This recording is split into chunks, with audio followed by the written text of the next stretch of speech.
Assalamualaikum warahmatullahi wabarakatuh. Selamat datang di channel Kang Slamet. Dan kali ini Kang Slamet akan menceritakan sebuah kisah mistis yang berjudul Pesugihan Keluarga Ningrat. Cerita ini ditulis oleh Restu Wiratmaja. Dan sebelum kita masuk ke ceritanya, buat kalian yang belum subscribe channel ini, tekan tombol subscribe-nya terlebih dahulu dan tekan tombol notifikasinya agar kalian tidak ketinggalan cerita seram lainnya dari Kang Slamet. Gak usah berlama-lama lagi, langsung saja kita masuk ceritanya. Pesugihan Keluarga Ningrat. Si pengurang dewa tanpanya kemira tepat.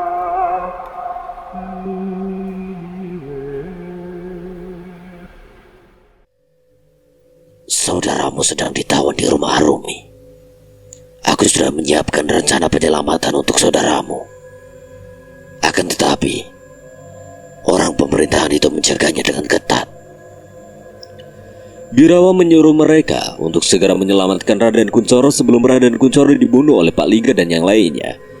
Belum tahu apa alasan Birawa sendiri merubah rencananya tersebut, akan tetapi kemungkinan besar ada sesuatu yang terjadi pada diri Birawa hingga membuat dirinya melakukan perubahan pada rencananya. Bapak masih teringat akan kanuraganya yang dimiliki oleh Birawa. Kemungkinan besar dia memiliki kanuraganya sebanding dengan Raden Angkoro dan yang lainnya. Akhirnya Bapak dan yang lainnya segera bertolak ke rumah Mbak Arumi. Misi mereka adalah menyelamatkan Raden Kunchoro dan kabur dari desa Alaswingit. Bersamaan dengan itu, Jaja dan juga Nyi Rati telah lebih dulu masuk ke dalam rumah Mbak Arumi lewat pintu belakang. Mereka berdua juga heran mengapa pintu belakang rumah Mbak Arumi tidak terkunci, sedangkan semua pintu lainnya benar-benar terkunci dengan rapat. Nyai Rati dan Jaja terus mencari keberadaan Raden Kunchoro, namun saat dimana dirinya sedang mencari keberadaan Raden Kunchoro, tiba-tiba kaki Nyai Rati ditarik oleh sesuatu hingga tubuhnya terjatuh dan diseret hingga ke sebuah ruangan. Nyai Rati berteriak meminta tolong. Ia mencoba untuk menahan tarikan itu dengan cara memegangi daun pintu, namun tiba-tiba kepala Nyai Rati ditumpuk sesuatu dari arah belakang. Ia pingsan dan perlahan tubuhnya menghilang di ruangan tersebut. Jaja yang melihat hal itu tidak bisa berbuat apa-apa. Kini misi penyelamatan Raden Kunchoro benar-benar tidak sesuai dengan apa yang ia pikirkan sebelumnya. Tak berselang lama, dari ruangan tersebut keluar seseorang sembari menyeret kayu balok di lantai. Siapa kamu? Di mana Nyai Rati dan Raden Kunchoro? Di mana kamu menyembunyikan mereka berdua? Setelah sosok itu keluar dari ruangan, tatapan Jaja langsung tercengang di saat ia melihat orang yang berada di hadapannya. Ternyata adalah temannya sendiri yang berasal dari pabrik bawang tempat dulu Jaja bekerja. Mas Mo, gimana kabarmu, Ja? Jaja masih tidak percaya jika dirinya akan bertemu dengan Mas Mo, namun yang membuat dirinya benar-benar tidak yakin jika itu Mas Mo, yaitu adalah orang yang memukul kepala Nyai Rati dengan menggunakan balok tersebut. Tenang, Ja, sekarang mereka berdua aman. Maksudmu, ada Pak Lingga yang sedang menjaganya? Dari kejauhan terdengar suara langkah kaki yang berasal dari ruangan tersebut. Jaja merasakan ada yang tidak beres dengan suara langkah kaki itu. Setelah suara langkah kaki itu terhenti tepat setelah keluar dari ruangan, barulah tubuh Jaja langsung merinding seketika.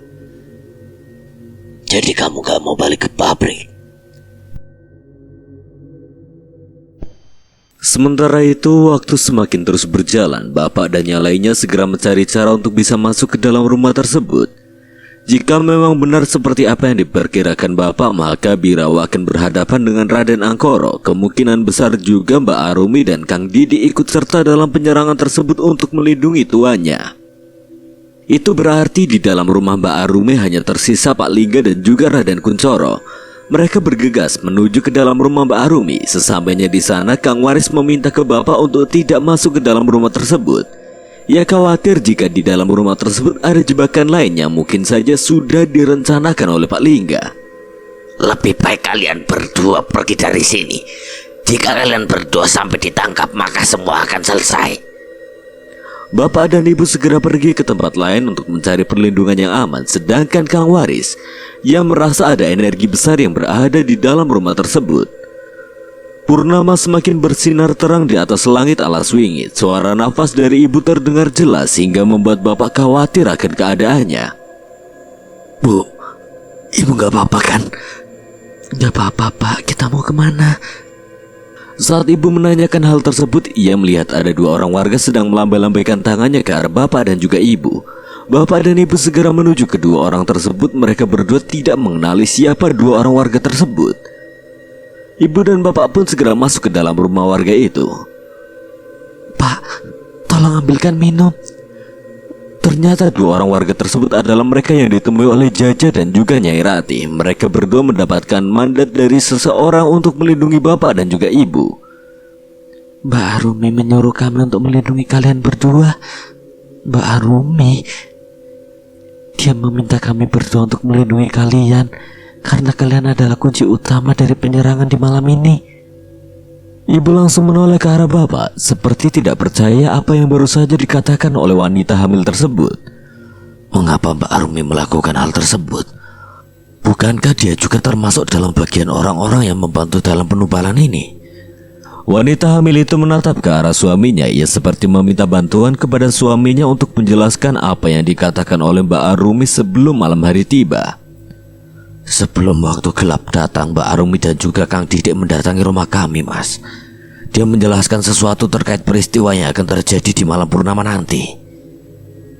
Tak bisa dibayangkan, ternyata Mbak Arumi mengetahui apa yang akan terjadi beserta dengan langkah-langkah yang harus dia ambil untuk melindungi bapak dan juga ibu. Dia meminta kami untuk melindungi kalian berdua karena kalian adalah incaran dari mereka semua, terkhusus Raden Angkoro dan juga Raden Jogopati. Memang benar, bapak dan juga ibu adalah incaran utama dalam penyerangan kali ini. Raden Angkoro dan juga Raden Jogopati benar-benar ingin membunuh keduanya karena telah menghalang-halangi ritual ngipri kete itu sendiri. Yang mana tumbal terakhir yang harus ia bunuh adalah anak dari keturunan asli keluarga Ningrat. Jika misi itu berhasil dijalankan, maka mereka semua akan mudah menciptakan ambisinya secara perlahan-lahan seiring berjalannya waktu. Kau Raden Artonegoro kan? Benar, aku Raden Artonegoro. Mbak Arumi menjelaskan secara detail terkait kebaikan kalian berdua. Kalian benar-benar orang yang beruntung. Bapak masih belum mengerti apa maksud dari rencana ini semua. Apakah benar apa yang dilakukan oleh Mbak Arumi? Namun jika Mbak Arumi ingin menyelamatkan bapak dan juga ibu, lalu mengapa Raden Kuncoro ditawan di rumahnya? Apakah ada sesuatu yang terjadi saat penangkapan Raden Kuncoro berlangsung atau jangan-jangan? Apakah ini ada kaitannya juga dengan pria misterius itu? Maksudmu Tuan Birawa? Benar. Tuan Birawa memilih jalannya sendiri. Menurut Mbak Arumi, dia sengaja memanggil seluruh orang-orang yang pernah bekerja sama dengannya hanya untuk membalaskan dendam di masa lalu. Dendam di masa lalu?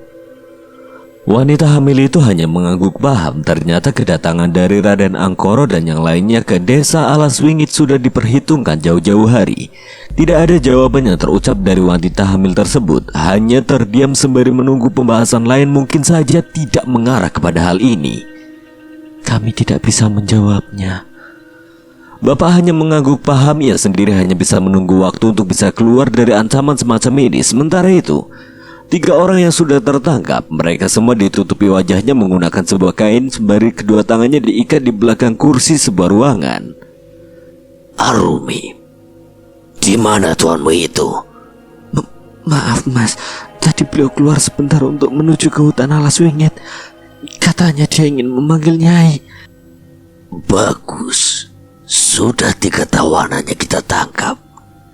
Kini tinggal Raden Arto dan istrinya saja yang belum tertangkap.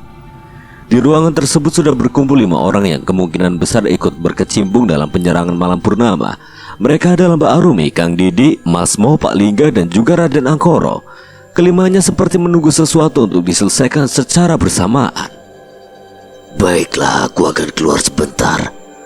Raden Angkoro keluar dari ruangan tersebut. Entah apa yang ingin dia lakukan, tapi sepertinya Raden Angkoro ingin melakukan sesuatu sembari menunggu Birawa.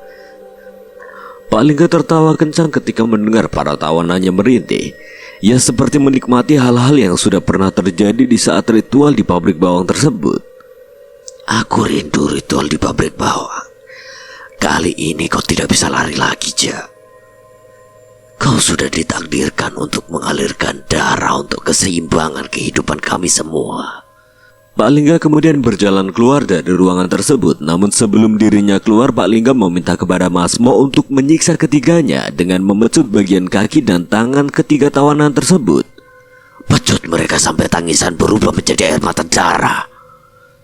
Masmo hanya mengangguk paham. Ia kemudian mengambil pecut yang berada di dinding ruangan tersebut. Sudah kubilang kan, kamu jangan lari dari pabrik. Kita semua sudah dijadikan tumbal di sana. Percuma juga kita lari kemanapun. Kita hanyalah budak dari orang-orang yang berkuasa.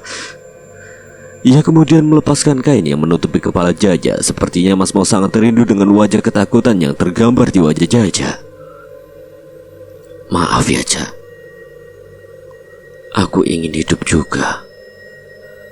Katanya kalau aku bisa membunuh kamu, aku bisa hidup. Secara kamu adalah orang yang berpengaruh besar karena mengetahui ritual tersebut. Kamu harus aku singkirkan agar aku bisa terbebas dari kontrak tumbal seumur hidup ini. Jaja menatap tajam wajah Masmo. Ia benar-benar sangat benci dengan ekspresi Masmo yang benar-benar menyatu dengan sifat iblis di dalam hati, pikiran dan juga tingkah lakunya saat ini. Ada kata-kata terakhir nggak, Ja? Namun kejadian yang tidak disangka-sangka terjadi. Jaja dengan cepat langsung meludahi wajah Masmo sembari mengatakan sesuatu kepada Masmo. Pergi kau ke neraka bajingan. Kau telah mengkhianati Cipto. Aku tahu kau adalah orangnya kan yang memberitahu lokasi Cipto kepada mereka semua. Raden Angkoro tidak mungkin tahu keberadaan tempat persembunyian Cipto. Tapi kau menguliknya sendiri kan? Kau beritahu mereka semua agar kau bisa mendapatkan pesangon yang lebih dan meminta tangguhan dari tumbal selanjutnya di antara para karyawan yang lainnya kan? Masmo tersenyum lebar. Ia kemudian tertawa mendengar perkataan yang baru saja dijelaskan oleh Jaja kepadanya terkait masa-masa di mana dirinya membocorkan rahasia dari tempat persembunyian Cipto sewaktu tumbal di pabrik bawang itu berjatuhan. Akhirnya kau sadar juga ya, Ja. Padahal aku sendiri tidak pernah memberitahu hal ini kepada siapapun. Tapi apakah kau tahu? Menjadi bawahan dari orang-orang yang berkuasa itu adalah kenikmatan yang tiada tandingannya, Ja. Kau bisa bermain dengan wanita sebanyak-banyaknya. Kau bisa minum minuman sampai larut pagi. Kau bisa merasakan nikmat duniawi yang tidak semua rakyat jelata seperti kita rasakan. Bukankah itu fungsinya menjadi penjilat dari orang-orang yang memiliki kuasa? Masmo mencengkeram kuat leher Jaja yang membuat Jaja tidak bisa berkata apa-apa lagi. Jaja mulai kesulitan untuk bernafas. Nyirati dan Raden Kuncoro berteriak tatkala mendengar suara Jaja yang sudah kesulitan untuk bernapas. Di dunia ini orang yang lemah akan diinjak, orang yang kuat akan semakin menanja. Jika dirimu merasa menjadi orang yang lemah, tidak sepatutnya dirimu menantang orang-orang yang memiliki kuasa seperti pemerintah. Mata Jaja mulai memutih, wajahnya mulai memerah. Tampaknya Jaja mulai kehabisan napas karena cekikan dari Masmo yang sangat kuat itu. Akan tetapi hal yang tidak terduga terjadi dengan cepat. Masmo mulai menengok ke arah belakang secara perlahan. Ia kemudian melepaskan tangannya dari leher Jaja sembari memegangi perutnya yang sudah ditusuk oleh pisau tajam hingga menembus ke bagian depan. Darah mulai berjatuhan ke lantai. Kau tidak sepatutnya manusia yang diciptakan dari tanah memiliki sifat setinggi langit. Jika kamu merasa dirimu tercipta oleh tanah, jangan berlagak seperti langit yang tinggi. Mbak Arumi menusuk perut Masmo hingga membuat Masmo tewas di tempat. Melihat hal tersebut, Jaja pun tidak bisa berkata apa-apa. Mbak Arumi, Jaja, apa yang terjadi? Ya, ada apa? Mbak Arumi segera berjalan ke arah belakang mereka bertiga. Ia kemudian melepaskan satu persatu ikatan tali yang mengikat kedua tangan mereka bertiga. Ini semua perintah Tuan Birawa, ucap Mbak Arumi kepada Jaja dan yang lainnya. Nyai Ratri pun tidak bisa berkata apa-apa. Dia tidak mau mengatakan apapun kepada Mbak Arumi karena hatinya masih ragu. Apakah Mbak Arumi ini merupakan orang baik atau sebaliknya? Kang Didi dengan cepat menyeret mayat Masmo ke bagian pojok ruangan tersebut. Lalu ia meminta kepada Jaja dan yang lainnya untuk kabur dari rumah ini lewat pintu bagian depan. Jaja dan yang lainnya segera mengikuti perintah yang diberikan oleh Mbak Arumi dan juga Kang Didi untuk bisa kabur dari rumah ini agar bisa selamat. Sementara itu Kang Waris masih bersembunyi di tiap sudut yang ada di bagian belakang rumah. Ia tidak mau rencananya gagal untuk bisa menyelamatkan ketiga orang yang masih tertawan di rumah Mbak Arumi dan juga Kang Didi. Saat dirinya ingin keluar dari persembunyiannya, tiba-tiba Kang Waris mendapati Raden Angkoro dan juga Birawa sedang berhadapan-hadapan dengan jarak yang tidak terlalu jauh.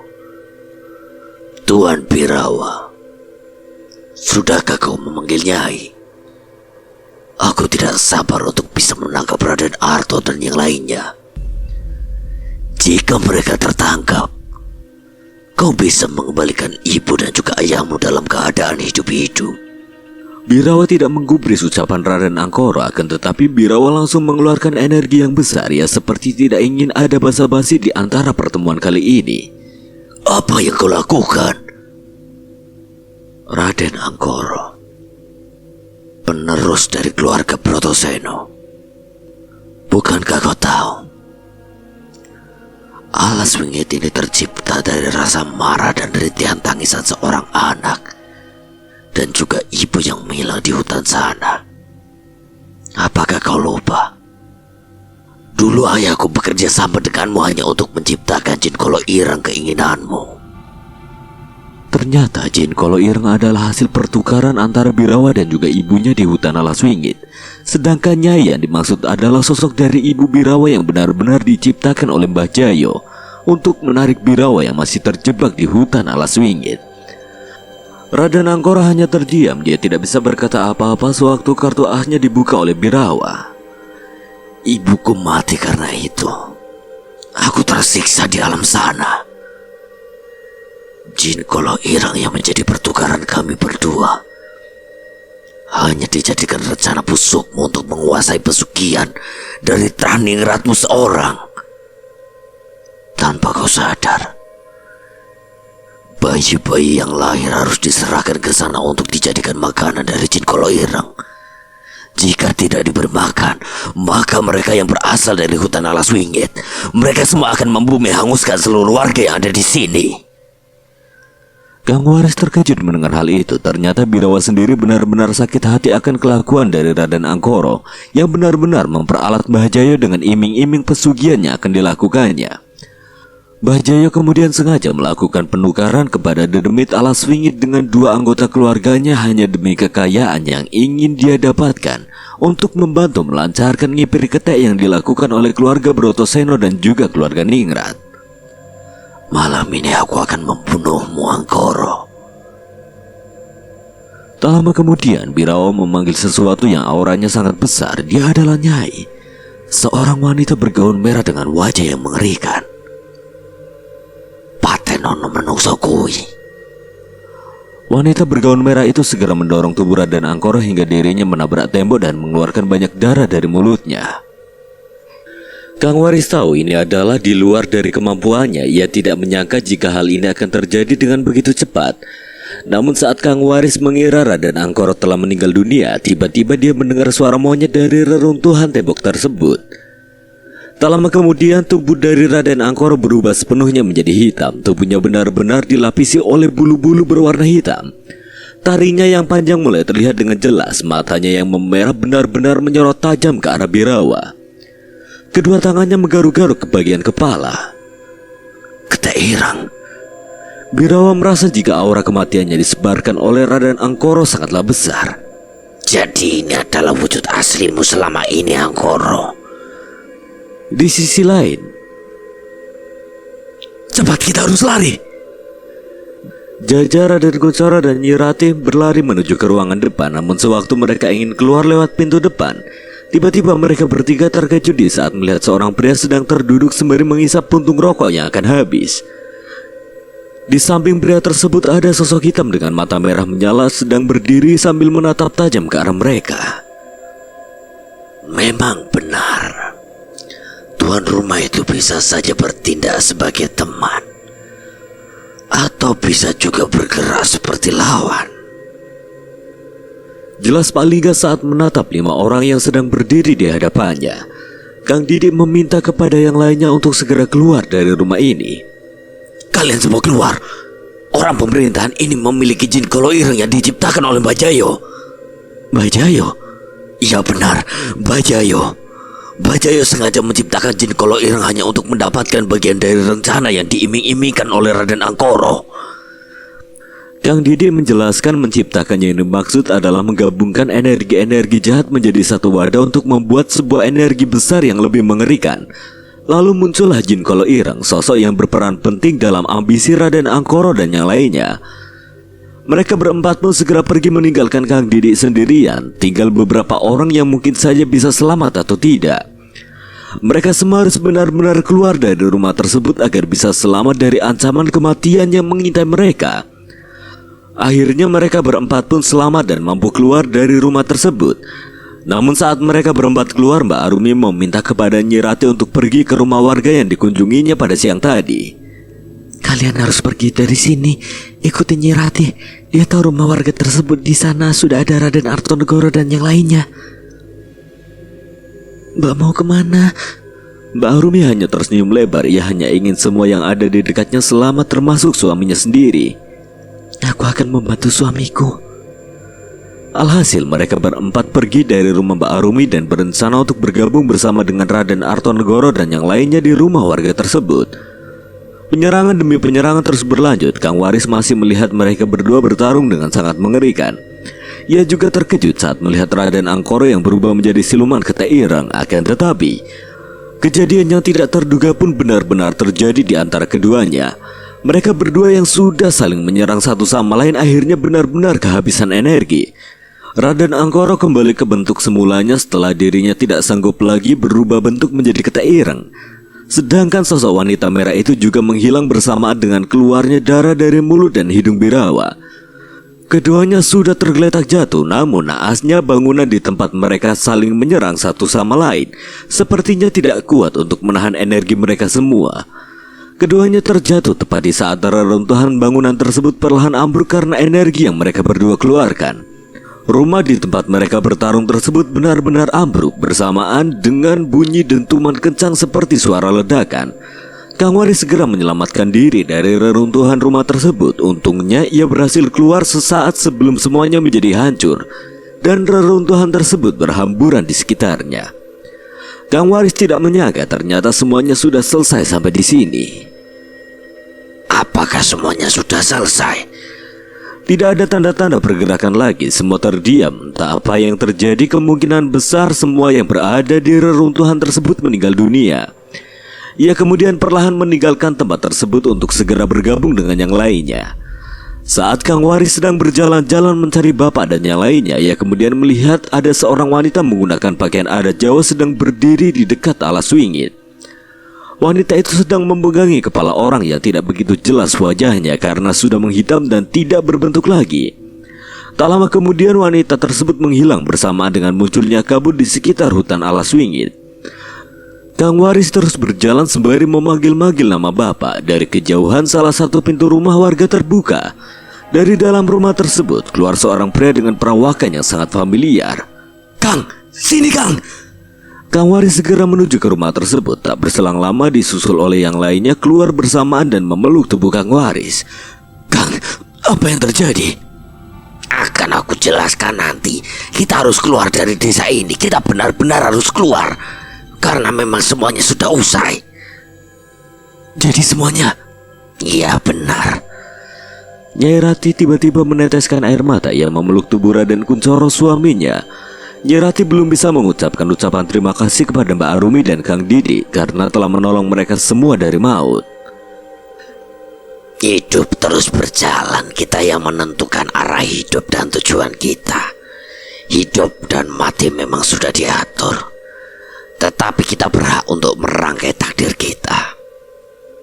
Sementara itu, desa Alas Wingit kedatangan banyak anggota kepolisian untuk menyelidiki tragedi mengerikan yang baru saja terjadi dalam satu malam.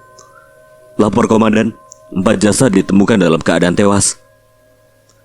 Lakukan pencarian, apakah masih ada yang hidup? Siap komandan. Petugas itu berjalan di reruntuhan. Dia merasa ada sesuatu yang belum memuaskan dari reruntuhan tersebut. Di mana kau bajingan? Tak berselang lama, polisi itu melihat ada yang bergerak dari reruntuhan bangunan tersebut. Tampaknya ia menemukan apa yang baru saja dia inginkan. Kedua tangannya keluar tepat di saat polisi itu ingin mendekatinya. Ia tahu orang ini tidak akan mati dengan mudah. Jadi kau masih hidup? Di tempat yang lain, seorang polisi melaporkan bahwa dirinya menemukan seseorang yang masih hidup namun dalam keadaan luka yang sangat parah. Lapor komandan, ada seseorang yang baru saja ditemukan hidup.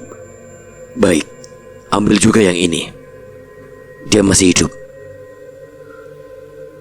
Polisi itu langsung terkejut di saat melihat seorang manusia mengeluarkan kedua tangannya dengan tegak di atas reruntuhan bangunan. Semua sesuai dengan perkiraannya, hanya saja masih ada satu orang yang belum ia temukan. Mungkinkah? Dari kejauhan ada beberapa orang polisi membawa kantong jenazah dari sebuah hutan yang ada jauh dari tempat kejadian. Karena penasaran, ia ingin melihat siapa yang ada di dalam kantong jenazah tersebut. Coba aku lihat. Silakan komandan. Ia segera membuka kantong jenazah tersebut. Saat dirinya membuka resleting kantong jenazah itu, ia terkejut saat melihat kepala dari jenazah tersebut telah menghilang. Di mana kepalanya? Kami tidak menemukannya, Dan. Cepat bawa ke ambulans, segera autopsi jenazah ini. Komandan polisi itu mulai merasa khawatir. Ia takut apa yang selama ini ia pikirkan benar-benar terjadi. Saat komandan polisi itu melihat ke arah hutan, ia kemudian memergoki seorang wanita yang menggunakan kemben sedang berdiri di dekat pepohonan sembari memegangi sebuah kepala manusia. Wanita tersebut tersenyum lebar. Ia kemudian menghilang tepat di saat kabut kembali menutupi hutan tersebut. Desa Alaswingit, desa yang penuh dengan tragedi, kematian, teror, dan hal-hal yang tidak terduga. Semuanya menjadi satu di dalam kisah perjalanan Raden Artonegoro dan yang lainnya. Ini adalah babak baru dari cerita pesugihan keluarga Ningrat setelah kejadian dari Alaswingit. Raden Artonegoro dan yang lainnya bermukim di sebuah tempat yang berdekatan dengan sungai yang dimana aliran sungai tersebut merupakan pertemuan dari dua sungai yang diyakini sebagai tempat yang biasa orang-orang sekitar lakukan untuk mencari petua atau kekayaan. Masyarakat di sana sudah tidak asing lagi dengan orang-orang yang menjadikan sungai tersebut sebagai tempat berendam untuk mendatangkan wangsit atau keinginan yang mereka perlukan demi kepentingan duniawi. Akan tetapi ada harga yang sangat mahal untuk bisa mendapatkan itu semua. Mereka harus menyerahkan tumbal di tiap kali permintaannya. Mereka menyebutnya sebagai tumbal tali mongso.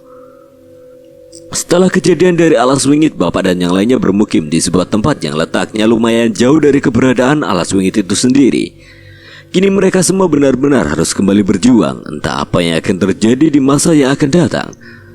Namun selama mereka masih dipantau dari kejauhan oleh orang-orang yang memang ingin mewujudkan ambisinya, mereka juga akan mendapatkan gangguan dari yang lainnya. Pemberitaan sudah masuk. Bapak dan juga Kang Waris menerima laporan terkait orang-orang yang gugur saat berada di desa Alaswingit tersebut. Mereka yang gugur atas kejadian tersebut antara lain Masmo, Kang Didi, Mbak Arumi, Birawa, dan Raden Jogopati. Untuk sementara mereka berlima yang baru diketahui. Namun dari semua yang meninggal dunia, hanya Raden Jogopati lah yang meninggal dalam keadaan yang mengenaskan. Dia ditemukan di hutan Alaswingit. Kang Waris meyakini gugurnya Raden Jogopati disebabkan oleh keterikatan leluhur dari Raden Artonegoro yang membantu menyelesaikan urusannya. Babak baru dimulai. Kang Waris, Bapak, Ibu, Nyai Ratih, Raden Kuncoro, Mas Rahardian, dan juga Jaja. Tersisa 7 orang yang selamat dari kejadian mengerikan tersebut. Mereka semua benar-benar diberikan keselamatan dan mampu terhindar dari incaran yang dilakukan oleh Raden Angkoro dan juga yang lainnya. Desa yang mereka sekarang tempati ini berada dekat dengan sungai yang mana alirannya merupakan tempat bertemu dua aliran sungai yang sangat dikenal. Banyak masyarakat sekitar yang meyakini bahwa jika ada salah seorang yang memiliki keinginan, mereka harus cepat-cepat untuk berendam di sungai tersebut di malam-malam tertentu. Dan memang benar, banyak sekali orang-orang yang mungkin saja berada di luar desa yang berendam di sungai tersebut dengan tujuan untuk mendapatkan sebuah keinginan. Rata-rata mereka menginginkan kekayaan dan juga pesugihan. Mereka yang termasuk dalam bagian tersebut harus mencari tumbal di tiap kali mereka menginginkan keinginannya. Bukan hal yang mudah memang, namun masyarakat sekitar sudah memahami akan hal tersebut. Karena itulah semenjak kejadian hilangnya jabang bayi dari dalam kandungan yang terjadi pada salah seorang wanita di desa ini, mereka semakin berhati-hati. Dengan melakukan penumbalan yang mereka inginkan, mereka akan mendapatkan apa yang mereka inginkan juga. Namun menurut kepercayaan orang-orang di sana, mereka akan bisa terselamatkan dengan satu cara. Cara tersebut terkenal sangat konyol dan tidak masuk akal. Solusi dari permasalahan ini adalah mereka harus mengantarkan sang wanita hamil ke sebuah astana atau tempat pemakaman. Sebelum senja menyisir, ketakutan akan terbias di wajah para wanita yang sedang hamil. Sebentar lagi perutnya akan kosong. Sungai itu disebut sebagai Sungai Tirta Indah. Sungai yang kemudian menjadi bagian terpenting dari desa tersebut ternyata menyimpan misteri yang belum juga terpecahkan. Kedatangan bapak dan yang lainnya ternyata disambut baik oleh masyarakat di sana. Mereka sangat menyukai pendatang yang baru datang ke desa mereka, namun dengan catatan, pendatang tersebut harus membawa wanita hamil.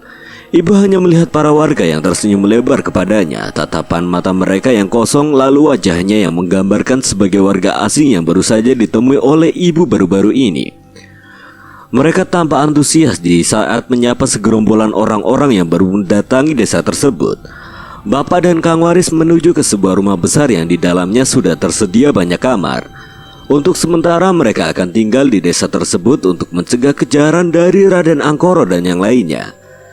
Di desa tersebut terdapat sebuah astana atau tempat pemakaman yang di dalamnya hanya terdapat satu makam saja. Biasanya menjelang sore banyak wanita hamil yang mendatangi astana tersebut untuk menghormati kepercayaan orang-orang terdahulu yang memang mewajibkan untuk menyerahkan atau mengenalkan diri jika dirinya sedang hamil. Di desa tersebut bapak dikenali oleh salah seorang yang memang mengurusi desa itu. Desa ini dinamakan Desa Astana Talimongso. Entah mengapa desa ini disebut sebagai Desa Astana Talimongso. Namun orang-orang di sini masih mempercayai akan tumbal pesugihan yang dilakukan oleh orang-orang yang sengaja mencari wangsit atau keinginan yang berada di Sungai Tirta Indah. Para warga di sana tidak berani untuk menghalau orang-orang yang berada di sungai tersebut karena memang ada sekelompok orang yang berada di desa itu juga mendukung aksi dari ritual tersebut. Malam pertama mereka menempati desa Astana Talimongso sama seperti mereka menempati desa-desa yang lainnya. Hanya saja saat sore hari bapak dan yang lainnya melihat fenomena aneh dari para wanita hamil yang berada di desa tersebut. Mereka menuju sebuah pemakaman yang konon katanya mampu mencegah hilangnya bayi yang sedang berada di dalam kandungan. Di malam pertama itu juga ibu merasa tidak tenang. Mas Rahardian terus merengek karena keadaan desa yang mereka tempati hawanya tidak sejuk. Biasanya jika di malam hari mereka bisa tidur dengan tenang karena hawanya yang nyaman dan sedikit dingin. Namun untuk di desa ini mereka tidak mendapatkan kenyamanan sama sekali. Rumah yang mereka tempati juga tergolong rumah lama yang baru saja direnovasi. Mungkin dengan keadaan semacam itu kenyamanan menjadi berkurang akibat hawa yang berada di dalam rumah tersebut. Bapak dan juga Kang Waris kembali membahas terkait rencana mereka selanjutnya bersamaan dengan Raden Kuncoro dan juga Jaja. Mereka berempat membahas tentang rencana Raden Angkoro ketika ditimpa kegagalan untuk kedua kalinya. Kang Waris sendiri sudah merasa aman jika dirinya dan yang lainnya berada di desa ini. Terlebih lagi desa ini letaknya sedikit jauh dari desa Alaswingit dan keberadaan para keluarga ningrat yang lainnya. Hanya saja Kang Waris merasa ada yang tidak beres dengan para warga yang menyambutnya ketika mereka mendatangi desa ini. Mereka tampak antusias, namun ekspresi antusias mereka seperti menggambarkan kepada sebuah jebakan yang tersirat dalam benak hati mereka. Kita mesti mengumpulkan data terkait desa ini. Aku tidak tahu ada sebuah astana di desa ini. Mereka di sini tergolong sebagai warga yang sangat fanatik terhadap kepercayaan terdahulu. Jika dibilang fanatik, memang warga di sini sangat fanatik terhadap hal-hal yang memang bersifat leluhur dan kepercayaan terdahulu. Namun ada juga beberapa warga yang lainnya yang tidak percaya akan hal ini. Mereka sangat tersiksa dengan adanya sekelompok orang yang masih menjaga nilai-nilai keburukan yang tertanam lama di desa ini. Bagaimana harta apa yang akan kita cari di desa ini? Ada sebuah sungai yang menjadi kepercayaan orang-orang luar untuk mendapatkan kekayaan. Ada juga sebuah makam yang dipercaya sebagai tempat pengenalan terhadap jabang bayi yang akan lahir. Bapak masih berpikir panjang untuk bisa memutuskan hal tersebut. Paling tidak dengan tinggal di rumah ini untuk sementara waktu, mereka akan bisa dengan bebas mendapatkan apa yang mereka butuhkan saat itu. yaitu perlindungan dari kejaran Raden Angkoro dan yang lainnya. Tidak ada keputusan yang membuat mereka bisa tenang malam itu. Mereka lebih memutuskan untuk beristirahat sejenak sembari menunggu esok hari. Barangkali di keesokan hari mereka bisa mendapatkan petunjuk dari apa yang sudah ada di dalam desa ini. Tepat di malam hari saat mereka sedang tertidur, ibu bermimpi hal aneh yang ada di desa Astana Talimongso ini. Ibu bermimpi jika banyak wanita hamil yang jabang bayinya menghilang dalam waktu semalam. Ibu tidak tahu apa yang menjadi penyebab dari mereka semua bisa kehilangan jabang bayi yang berada dalam perutnya tersebut. Akan tetapi di dalam mimpi tersebut, ibu dibawa ke sebuah tempat yang bangunannya berada jauh dari desa itu. Di dalam bangunan tersebut, ibu melihat ada sebuah makam yang berada di sana. Lalu perlahan banyak wanita hamil yang masuk ke dalam bangunan tersebut. Akan tetapi hal yang mengerikan terjadi tatkala mereka semua keluar dari dalam bangunan itu. Kaki mereka semua sudah penuh dengan darah. Lalu wajah mereka tampak senang seperti tidak ada masalah apapun. Tatapannya kosong dan para wanita yang keluar dari dalam bangunan tersebut perutnya tiba-tiba mengecil. Dari yang awalnya di dalam perut tersebut terdapat bayi, kini perut mereka benar-benar kobong tanpa jabang bayi yang berada di dalam perut mereka. Ibu kebingungan akan fenomena aneh yang terjadi di dalam bangunan tersebut. Lalu dia berjalan ke arah sana. Ibu ingin tahu apa yang sudah terjadi sampai-sampai banyak wanita yang perutnya tiba-tiba menjadi kempes. Kaki ibu terus berjalan ke arah bangunan tersebut. Perlahan kakinya berjalan ke arah tangga yang menanjak hingga bisa masuk ke dalam bangunan tersebut. Namun sewaktu dirinya berada di bibir pintu dari makam tersebut, ibu mendengar suara rintihan dan teriakan wanita yang berada di dalam bangunan tersebut. Suaranya sangat mengerikan. Teriakan itu seperti teriakan rasa sakit beribu-ribu kali lipat. Setelah suara itu menghilang, keluarlah seorang wanita yang mana kakinya sudah penuh dengan darah. Wanita tersebut menyeret-nyeret kakinya dan menatap ke arah ibu dengan tatapan kosong. Mulutnya tersenyum lebar, senyumannya yang menjeringai lebar itu membuat ibu ketakutan. Tak berselang lama, wanita yang baru saja keluar itu mengatakan sesuatu kepada ibu. "Kau mau masuk ke dalam?" Ibu hanya menggeleng-gelengkan kepalanya. Ia tidak mau masuk ke dalam karena merasa hal yang aneh ada dari dalam bangunan tersebut. "Bayi kamu cantik ya." Aneh. Padahal ibu sendiri belum bisa memprediksi bahwa bayinya akan terlahir dengan jenis kelamin perempuan. Namun wanita itu dengan tegasnya mengatakan jika bayi yang akan dilahirkan oleh ibu kelak akan berjenis kelamin wanita. Wanita asing itu meninggalkan ibu. Ia berjalan menuruni tangga dan kembali lagi ke desa. Ibu yang merasa ada yang tidak beres, ia segera mengikuti wanita tersebut menuruni tangga. Namun saat dimana dirinya ingin menuruni tangga, tiba-tiba ada sesuatu yang memegang perutnya dari belakang. "Duh, jabang bayimu wangi ya." Ibu melihat dengan jelas kedua tangan yang sangat besar sedang memegangi perutnya. Kuku dari masing-masing tangan tersebut sangat panjang, warnanya hitam. Lalu perlahan ibu menengok ke arah belakang. Ibu berteriak kencang namun mulutnya seperti tersumbal sesuatu. Tatapan dari sosok itu benar-benar sangat mengerikan. Sosok itu memiliki wujud yang tidak lazim seperti umumnya. Rambutnya yang panjang, wajahnya yang keriput seperti nenek tua, namun kedua matanya benar-benar tidak ada. Lalu sosok itu benar-benar terbang. Kedua tangannya lebih besar dari badannya. Sosok ini menginginkan bayi yang dikandung di dalam perut ibu. Sosok tersebut mencoba mengajak ibu. Ibu mencoba melarikan diri namun tubuhnya tidak bisa bergerak. Sosok itu perlahan memegangi perut ibu, lalu dengan cepat ia merobek bagian perut ibu dan mengambil paksa bayi yang berada di dalam perut ibu. Tak lama kemudian darah mengalir deras hingga membasahi kaki ibu. Ibu kemudian berteriak kencang. Seluruh orang yang berada di rumah tersebut langsung terbangun. Bapak yang berada di samping ibu segera menanyakan apa yang baru saja terjadi. "Ibu kenapa?" "Pak, desa ini bukan desa yang baik, Pak." Kang Waris dan Jaja juga segera mengetuk pintu. Mereka bersamaan menanyakan apa yang sudah terjadi dengan ibu. Bapak kemudian meminta kepada ibu untuk menenangkan diri. Ia tahu jika ada pertanda yang kurang baik dari desa ini, pasti orang pertama yang merasakannya adalah ibu. "Ibu tenang dulu, nanti kita bicarakan bersama Kang Waris dan yang lainnya." Bapak segera keluar kamar. Kang Waris dan Jaja sudah menunggu dan menanyakan apa yang sudah terjadi kepada ibu. "Kenapa istrimu, Harto?" "Kang Waris, sepertinya ada sesuatu yang tersimpan di desa ini. Sebelumnya di desa Alas Wingit istriku merasakan hal yang sama. Bila ada desa yang memiliki sesuatu yang tersembunyi dan terkesan sangat mengerikan, desa tersebut benar-benar berbahaya. Sepertinya pagi ini akan ada sesuatu yang terjadi di desa ini. Bapak belum diberitahu terkait mimpi yang baru saja dialami oleh ibu barusan, namun dirinya masih takut jika mimpi tersebut benar-benar membawa kepada hal-hal buruk yang ada di desa ini. Malam itu juga bapak menemani ibu sampai tertidur. Ia berjaga-jaga agar ibu tidak mendapatkan hal yang serupa. Keesokan harinya para warga banyak yang geger terkait hilangnya beberapa bayi yang ada dalam kandungan terhadap beberapa wanita hamil yang berada di desa. Ibu yang mendengar hal tersebut langsung menutup mulutnya. Ia kemudian meneteskan air mata dan mengatakan jika apa yang terjadi saat ini pada warga sangatlah mirip seperti mimpi yang baru saja ibu alami semalam. Tidak ada yang tahu apa penyebabnya. Mereka masih mencari-cari penyebab dari hilangnya jabang bayi yang berada di dalam kandungan mereka.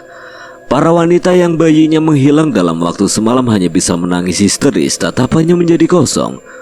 Mereka menyalahkan suami mereka masing-masing karena telah membawa mereka ke sebuah tempat yang sangat tidak wajar. Tempat itu adalah Astana Tali Mongso. Sedangkan di kamar, ibu berteriak kencang. Ia tampak stres dengan apa yang sudah terjadi di desa tersebut.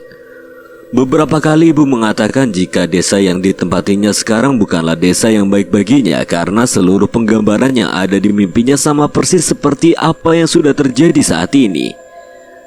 Aku dan Kang Waris akan menuju astana itu. Kita akan mengulik lebih dalam seperti halnya desa Alas Wingit. Kita tidak tahu apakah desa ini masih ada kaitannya dengan orang-orang kita.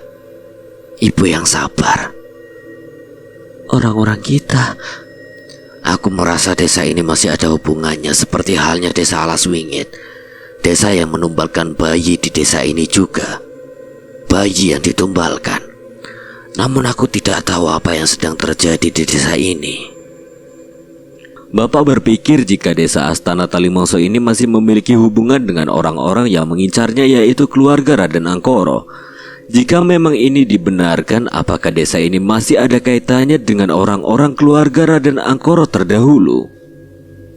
Di kediaman keluarga Ningrat, Raden Angkoro memimpin pertemuan antara orang yang berkaitan dengan tragedi kematian yang memilukan yang terjadi di desa Alas Wingit beberapa waktu yang lalu. Untuk orang-orang yang mengikuti pertemuan tersebut antara lain Mas Pangarep, Mbak Mawar, Mbak Neneng, dan satu orang petugas. Tampaknya kematian dari Raden Jogopati dan juga Mas Mo menjadikan pihak mereka kehilangan pionir terpenting untuk bisa mendapatkan apa yang mereka inginkan. Kang Mas Raden, izinkan aku bergabung dan mengikuti jejak langkah selanjutnya. Bukankah lebih baik jika kita menyatukan semua anggota yang masih terkait dari ambisi kita saat ini? Raden Angkoro terdiam atas ucapan Mas Pangarep. Dia benar-benar tahu kapasitas yang dimiliki oleh Mas Pangarep. Untuk Kang Waris dan yang lainnya, mungkin Raden Angkoro membutuhkan orang yang tepat seperti layaknya Raden Jogopati. Dirimu yang sekarang hanyalah beban, Pangarep. Apakah kau mau istrimu mendapati tubuhmu sudah tidak bernyawa? Perkataan dari Raden Angkoro benar-benar mengguncang atmosfer ketenangan mereka semua. Semua orang yang berada di sana hanya terdiam. Perkataan dari Raden Angkoro adalah hal yang mutlak dan tidak bisa diganggu-gugat. Jika ada sesuatu yang memang dibutuhkan, Raden Angkoro lebih dulu mengungkapkan keinginannya di hadapan mereka. Kematiannya tidak terduga dari Raden Jogopati adalah contohnya. Apakah kau pernah berpikir jika anak yang belum dilahirkan dari kandungan adikmu itu memiliki kodam yang sangat mengerikan hingga mampu memenggal kepalanya? Mas Pangarep tertunduk lesu. Dia tahu Raden Jogopati adalah salah seorang keturunan keluarga Brotoseno yang memiliki kanuragan ireng. Kanuragan ireng yang dia ketahui memiliki daya kekuatan yang sangat besar dan mampu mengubah wujudnya menjadi seekor siluman. Jika hal ini tidak bisa dikalahkan, kemungkinan besar kodam turunan yang dimiliki oleh Nyi Esa adalah salah satu yang sangat kuat. Kodamnya bukan sembarang kodam. Bagaimana bisa siluman ketek putih bisa dikalahkan di hutan Alas Wingit? Raden Angkoro masih mencari cara agar bisa mengalahkan kodam turunan yang menjadi sebuah batu besar dan penghalang yang sangat menyulitkan baginya. Dengan mengalahkan kodam turunan, maka usaha untuk mendapatkan anak dari Raden Artonegoro akan mulus digapai. Terlebih lagi, persyaratannya harus mereka miliki hanya kurang satu lagi, yaitu menumbalkan salah seorang bayi yang berasal langsung dari keluarga Ningrat. Bagaimana jika aku yang ikut serta dalam rencanamu, Anggoro? Tanya salah seorang anggota yang memang memiliki pangkat yang tinggi. Raden Anggoro tersenyum lebar. Ia kemudian mengarahkan senyumannya itu kepada anggota yang berhasil menyelamatkannya dari maut yang hampir saja merenggut nyawanya. Komandan yang terhormat, bukankah kau termasuk bagian kami juga? Baiklah, aku akan membantu seperti apa yang kalian butuhkan saat ini. Istriku juga akan ikut serta dalam menyelesaikan ambisi kalian. Raden Anggoro tersenyum melihat hal itu. Ia kemudian menatap wajah Mbak Neneng dengan tatapan yang tidak biasa. Sepertinya ada sesuatu yang memang sudah dirahasiakan serta terencanakan oleh Raden Anggoro kepada Mbak Neneng. Jika sudah saatnya tiba dan anak itu dilahirkan, kau harus siap untuk menjalankan ritual yang sama agar bisa merebut bayi itu. Mbak Neneng hanya menganggukkan kepalanya, namun hatinya masih ragu. Hatinya masih bergejolak, ingin rasanya dia menjadi manusia biasa dan seutuhnya seperti manusia lainnya. Akan tetapi takdir yang dia jalankan tidak sesuai dengan keinginan yang diharapkan. Mbak Neneng tetaplah pionir terpenting setiap ritual itu berlangsung. Desa Astana Talimongso, semenjak kejadian yang terjadi di desa tersebut, ibu semakin tidak bisa dikendalikan.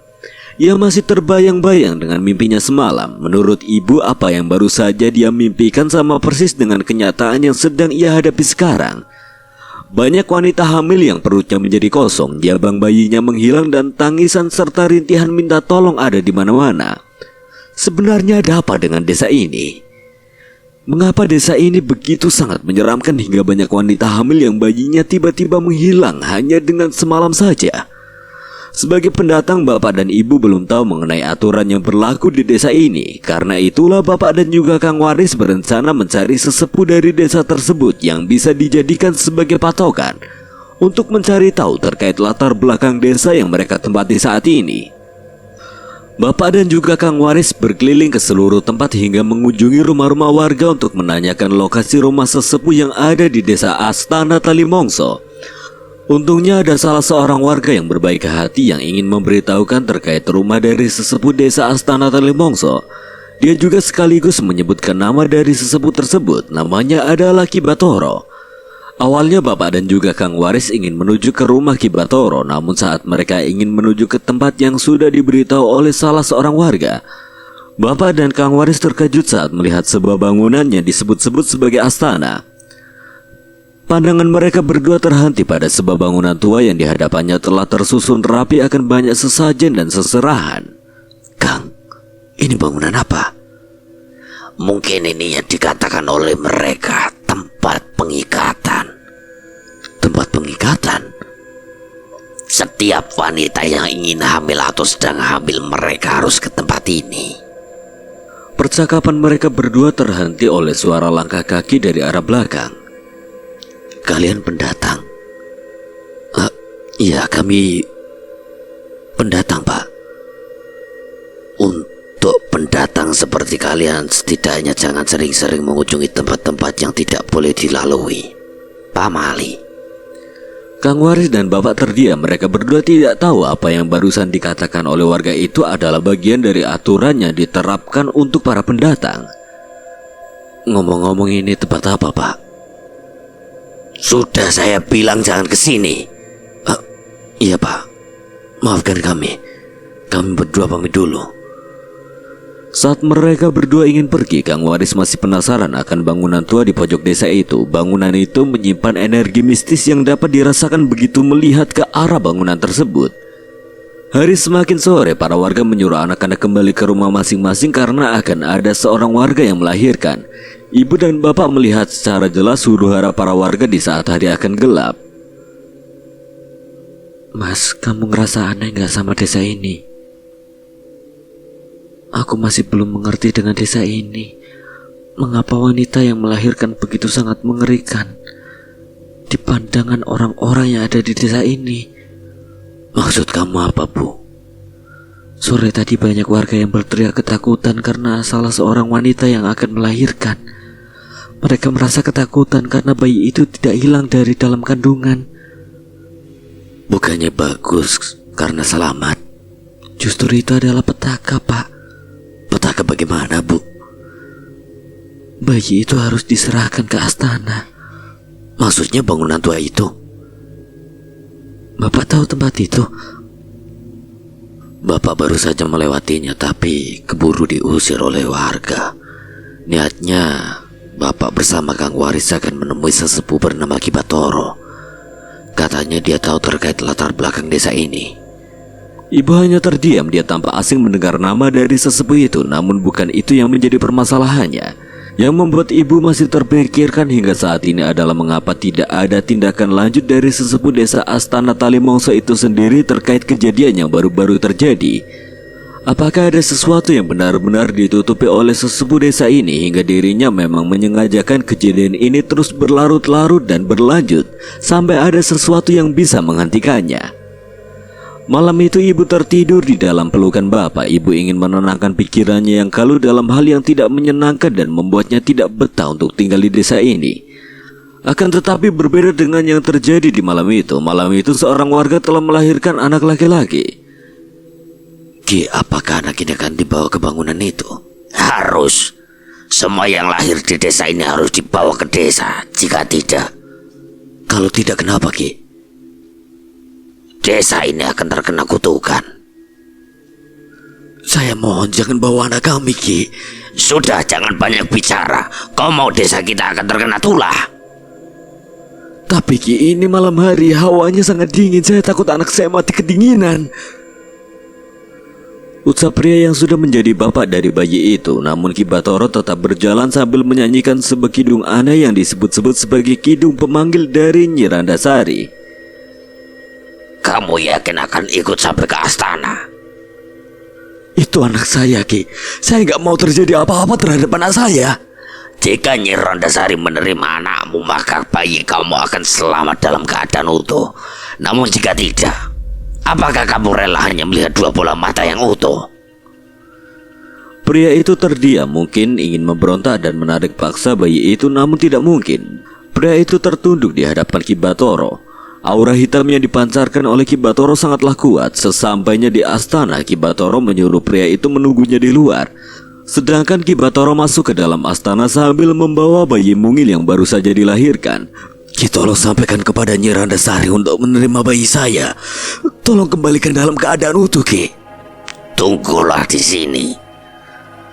Sesampainya di dalam, Ki Batoro meletakkan bayi itu yang masih dilapisi kain penghangat tubuh. Bersama dengan itu, Ki Batoro mengucapkan sebuah mantra pemanggil Nyi Randasari.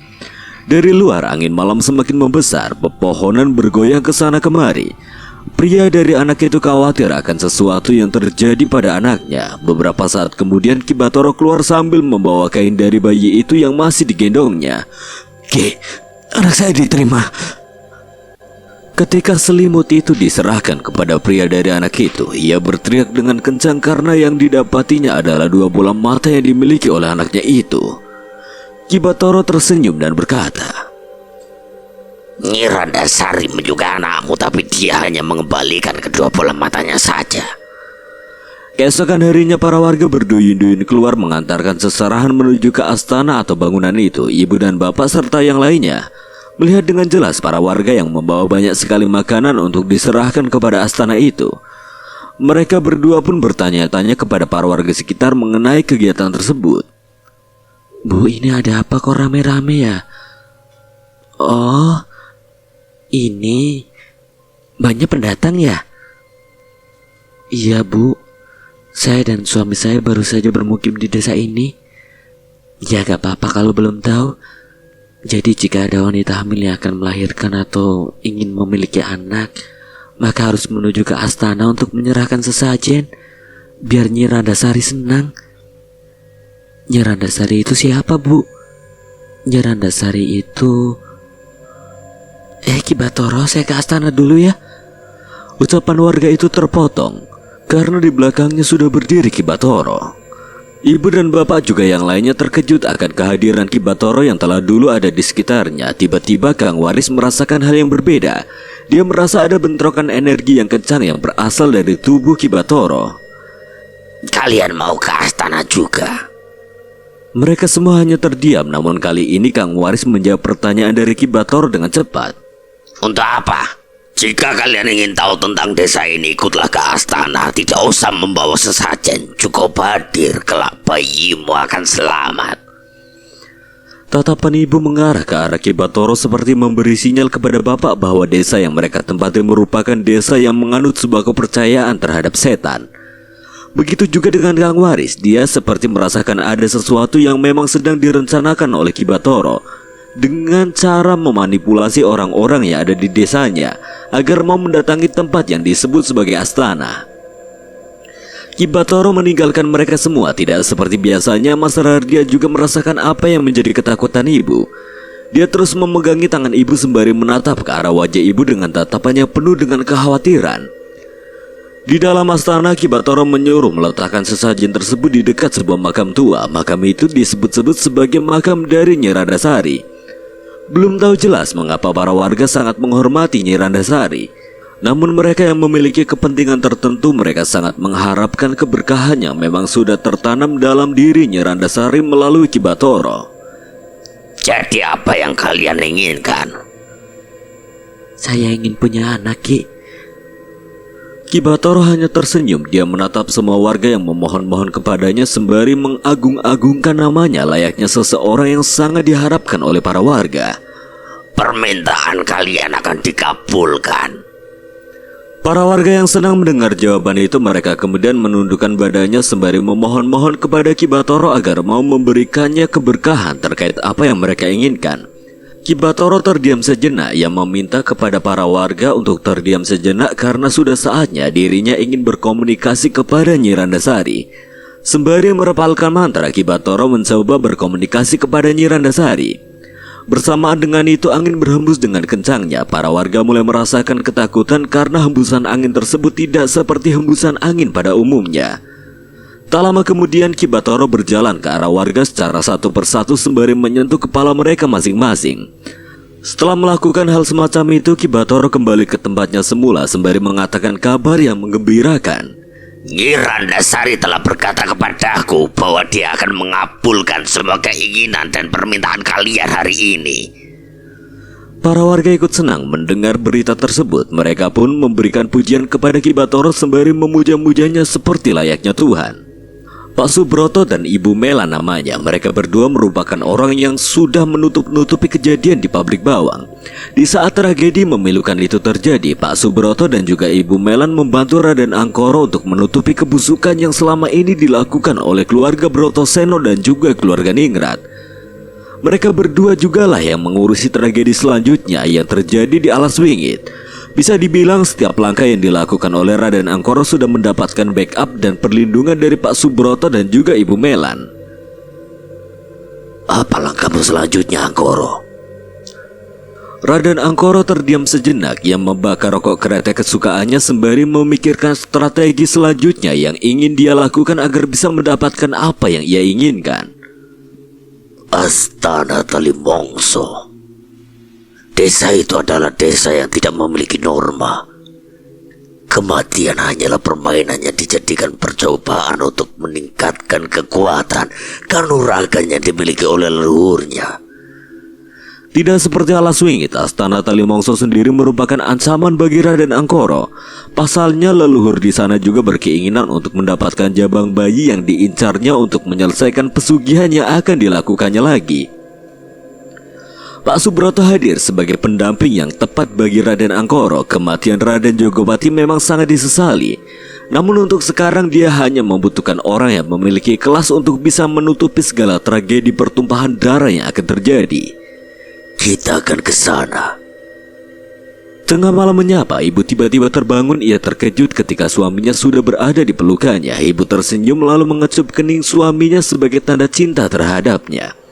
Ibu berniat melakukan sholat isya. Dia tahu walaupun dirinya bukan berada dalam lingkungan agamis, tapi dia perlu menanamkan diri sebagai seorang muslimah yang taat terhadap Robnya.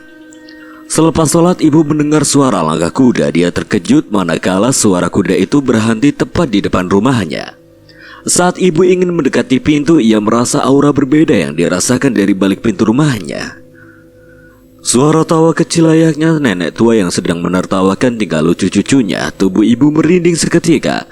Ia tahu bahwa yang di depan rumahnya bukanlah manusia melainkan setan.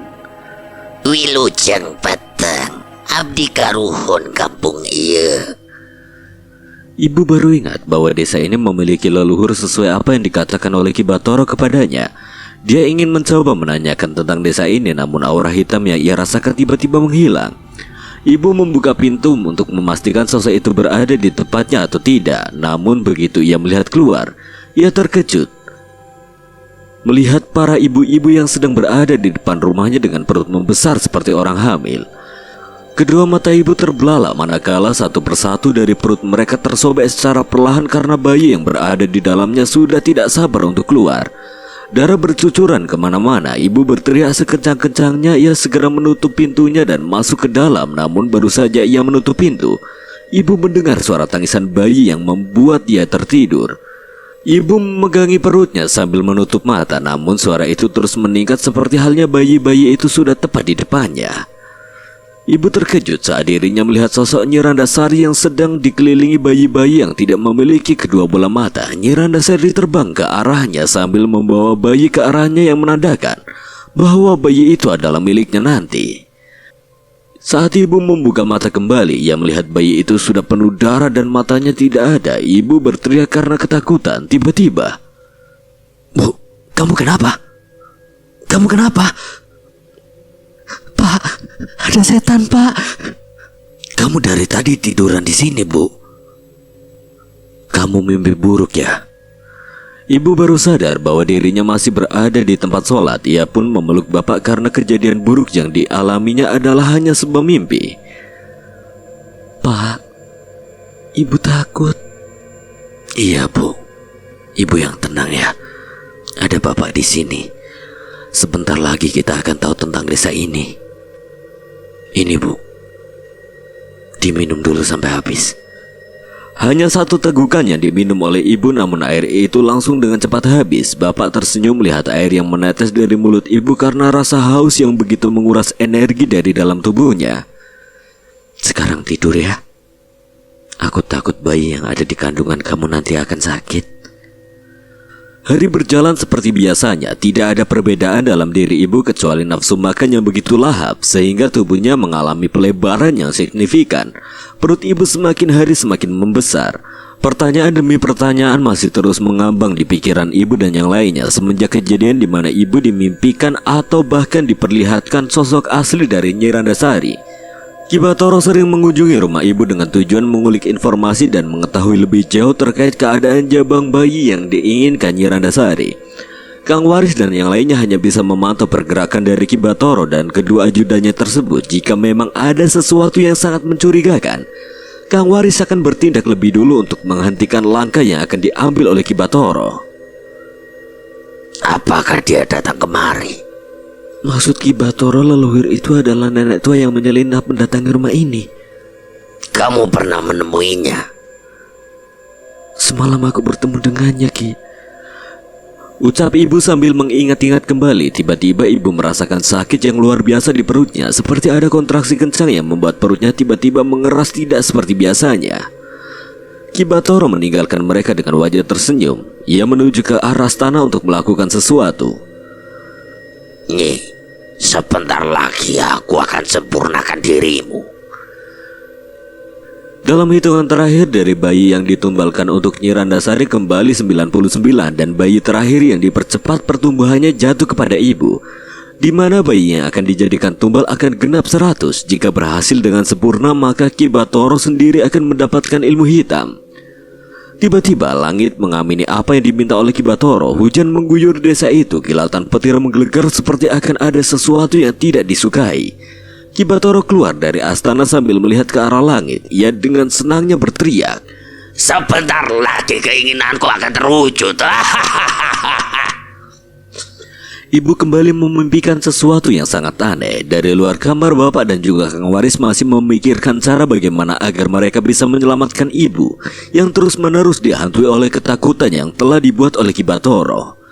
Entah mengapa ada sesuatu yang mungkin menjadi keterikatan selama aku hidup. Apakah ada sesuatu yang akan terjadi di malam nanti? Maksud Kang Waris? Lihatlah langit. Mungkin Kang Waris dan yang lainnya memiliki pemikiran yang sama. Purnama bukanlah sebuah keindahan yang tergambarkan dalam diri mereka masing-masing. Akan tetapi dengan kehadiran purnama yang begitu sangat mengerikan yang sudah pernah terjadi, apakah purnama yang sama akan terjadi juga di hari ini? Tepat di malam hari, ibu terbangun dari tidur karena merasa ada sesuatu yang hadir tepat di malam itu juga. Entah mungkin karena ada keterikatan yang memang terjadi dengan perutnya yang tiba-tiba kembali mengalami hal yang aneh. Ibu segera membangunkan Bapak disusul dengan yang lainnya.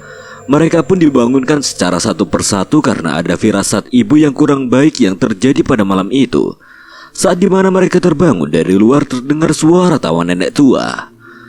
Aura merinding tiba-tiba menghampiri tubuh mereka. Lampu di rumah bergerak-gerak sendiri. Bayangan hitam membesar secara perlahan dari sudut pintu. Bersembunyilah di bawah meja. Mereka segera bersembunyi di bawah meja. Nyi Randasari berdiri tepat di hadapan mereka sembari memainkan jari jemarinya. Ia kemudian mencari bebauan bayi yang mungkin saja menjadi sinyal baginya. Bapak yang melihat langsung sosok itu hanya bisa terdiam. Baru kali ini ia bergetar hebat ketika melihat sosok leluhur. Hadirnya Nyi Randasari di tengah-tengah mereka bukanlah kebetulan. Ini adalah wujud dari panggilan yang dilakukan oleh Ki Bathara terhadap Nyi Randasari untuk menjenguk bayi terakhir yang akan dijadikan tumbal.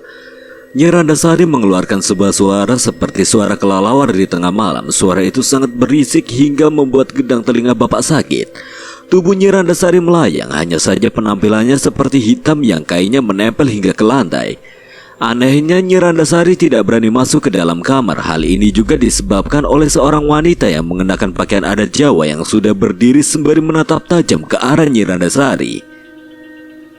Bersamaan dengan munculnya angin yang entah dari mana asalnya, sosok Nyi Randasari akan meninggalkan mereka. Sesaat setelah Nyi Randasari keluar, Kemari. ucap Kang Waris. Bapak segera menuju ke Kang Waris. Sepertinya ini adalah waktu yang tepat untuk Kang Waris sendiri agar bisa menyelesaikan permasalahan yang berada di desa Astana Talimongso. Sebelum Kang Waris dan juga Bapak berangkat menuju Astana, mereka berdua meminta kepada Jaja dan yang lainnya untuk mengawasi ibu di rumah. Bersamaan dengan itu, Raden Angkoro beserta dengan beberapa orang yang menjadi kepercayaannya juga berangkat menuju ke Astana Talimongso. Mereka berkeinginan untuk merebut kembali apa yang menjadi keinginannya, yaitu mendapatkan jabang bayi yang masih dalam kandungan ibu.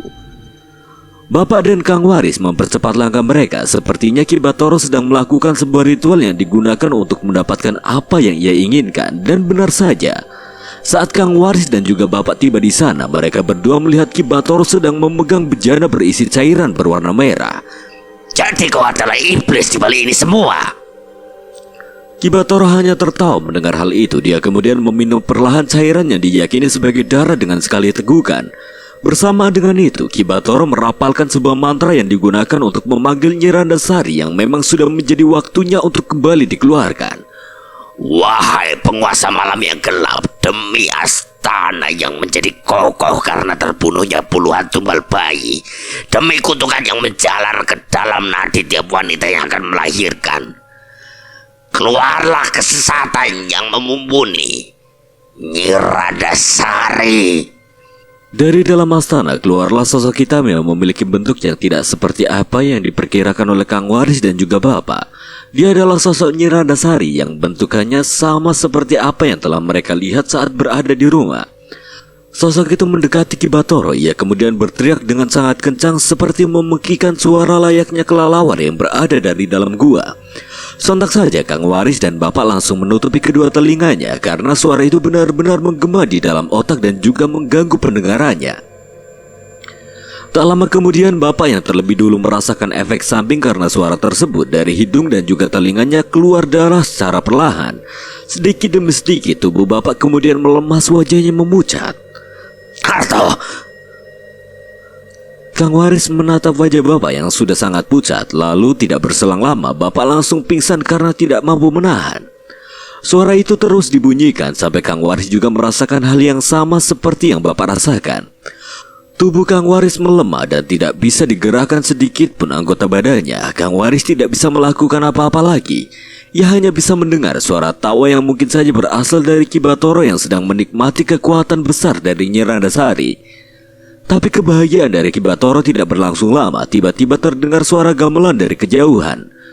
Bersama dengan suara itu muncul suara-suara lainnya seperti suara monyet dan suara-suara menggunakan bahasa Jawa kuno. Kang Waris tidak bisa mengetahui apa yang terjadi saat itu. Namun sayup-sayup yang dia lihat ada dua orang asing yang sedang menaiki astana. Lalu di belakang mereka berdua telah berdiri sosok hitam besar yang tampaknya sangat familiar. Gede ireng. Tak berselang lama suara Nyi Randasari langsung menghilang, akan tetapi suara teriakan yang mengerikan terjadi kepada Ki Bathara. Entah apa yang terjadi, sebelum hal yang mengerikan terjadi, Ki Bathara seperti berteriak bahwa dirinya memohon ampun agar mau melepaskan cekikan leher yang sedang dirasakannya saat itu juga. Tak berselang lama kobaran api membakar seluruh astana. Api itu dengan cepatnya melahap seluruh isi astana. Ki Bathara terbakar di dalamnya. Suara teriakannya melolong bagaikan anjing. Para warga yang melihat ada kobaran api membesar langsung menuju ke arah di mana si jago merah itu terlihat. Namun mereka melihat ada dua orang yang sudah terkapar di dekat astana. Mereka yang mengenali kedua orang itu langsung membawanya ke rumah. Sesampainya di rumah, ibu dan yang lainnya terkejut karena mendapati bapak dan juga Kang Waris dalam keadaan sudah tidak sadarkan diri. Mereka berdua dirawat untuk beberapa waktu lamanya sampai benar-benar pulih. Sampai akhirnya desa tersebut didatangi oleh polisi untuk menyelidiki tragedi yang baru saja terjadi. Terkhusus penyidikan yang sedang berlangsung, ada salah seorang wanita yang langsung menuju ke tempat ibu sembari menanyakan terkait keadaan bapak dan juga Kang Waris. Bagaimana keadaan suamimu? Maaf, Anda siapa ya? Saya Melan. Suami saya kebetulan bertugas di sini, namanya Pak Subroto. Kami semua baik-baik aja. Kami mau menawarkan. Kami memiliki sebuah tempat tinggal untuk kalian semua huni. Siapa tahu tempat tersebut sangat nyaman untuk kalian. Maksudnya tempat tinggal? Benar. Senyum ibu langsung melebar mendengar berita baik tersebut. Tidak berselang lama seorang komandan polisi yang bernama Pak Subroto mendekati ibu. Kami akan menjaga anakmu sampai lahir kelak. Sekian dan terima kasih buat Restu Wiraatmaja yang telah mengizinkan saya membawakan ceritanya. Apabila ada kesalahan atau kekurangan, Kang Selamat memohon maaf sebesar-besarnya. Akhir kata, Kang Selamat pamit undur diri. Assalamualaikum warahmatullahi wabarakatuh.